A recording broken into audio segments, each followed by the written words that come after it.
Alright, so first thing I do is I check my seatbelt, right? Make sure it latches, it detaches, right? Latches back up again, so no frayed, it's not cut, right? Good condition, probably man secured. Okay, then I'm going to let the examiner know I have a primary and a secondary air gauge. Okay. I'm going to give all my readings for my primary gauge only. Also want to make sure before I start the truck that I'm at 90 psi or below, so it's fine. So I'm going to go ahead and reduce the air by pressing the brake a couple times. Okay, so I'm at 90 right now. So now I'm going to go ahead and perform a safe start. My safe start is my brakes are applied, right? They're pulled out. The truck is in neutral, and I push the clutch to the floor and then start the truck. Safe start. You go ahead and slowly release the clutch. All right, now I'm going to perform the first test, which is a cutout test. So I'm just going to go ahead and rev the engine, 1200 RPMs. I'm watching my primary gauge. I should cut out before 130 psi. The needle should stop rising before 130 psi. If the examiner asks you how do you know if your truck is cut out, you tell them because the needle stopped rising. So I start giving myself mental readings when I'm halfway, 112, right? I'm all the way up to 117, 118, 119, 120, 21, 22, 23. Okay, my governor cut out at 123. This is a good test because my governor cut out before 130 psi. Next test I'm going to do is a cut-in test. Just going to stab the brake one time. Wait 5 to 8 seconds. Should start to rise. You can rev it if you want.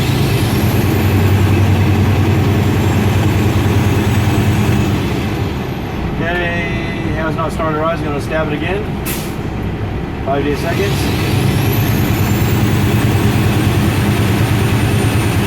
Okay, needle started to rise at 102 psi.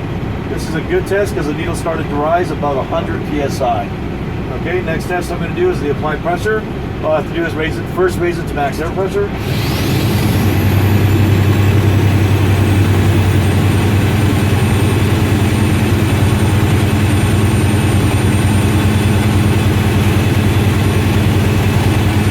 Okay, needle stopped rising, so now I know I've reached max air pressure. Now I'm going to put it in low gear. So I push my clutch in, make sure my splitter is down, and I put it in first gear, low gear, right? And then just turn the truck off. When the truck stops, I'm going to go ahead and now release the clutch. Now I'm going to go ahead and push in and release both my brakes. Now I'm waiting for the primary gauge to stabilize, so the needle's going to drop down. If I don't hear the hiss anymore, that does not mean my needle is stabilized. I still have to watch the needle because the needle can still be moving even though I don't hear the sound.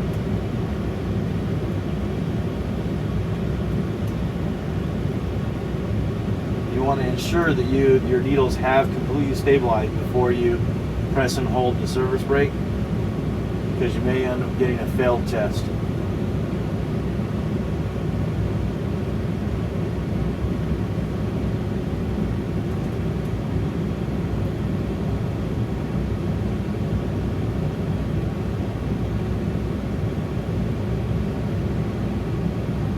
Okay, my needle has stabilized, so I'm going to go ahead and press and hold my service brake, and I'll give you my very first reading. Okay, my first reading is 87 psi. So now I'm going to go ahead and hold it and time it for 1 minute starting now.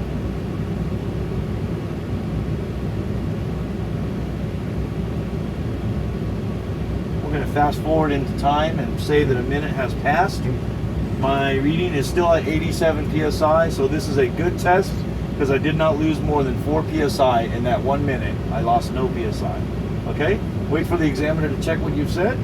Once they confirm, sounds good, then you can release the brake. Next test you're going to do is the low air warning. It's pretty simple. You just turn the key until you hear the buzzer come on. The needles will cycle, right? If the buzzer stays on, that means you might be within the range. If it turns off, you probably need to pump the brake until it comes on. So press it 1 time, 2 times, 3 times. Started to come on, but it didn't stay on. There you go. Low air warning is activated at 70 psi. This is a good test because it activated between activated between 55 and 75 psi. Okay, then you go ahead and turn that off. Now you say, okay, I'm going to perform the last test, which is my spring brake pop out test.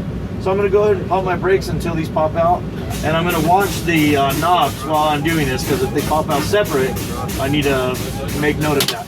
Okay, so both my tractor and trailer brakes have popped out at, let's see, that is 37 psi. This is a good test because my spring brakes popped out between 20 and 45 psi. All right, this will conclude my air brakes test, and you just put the truck back into neutral.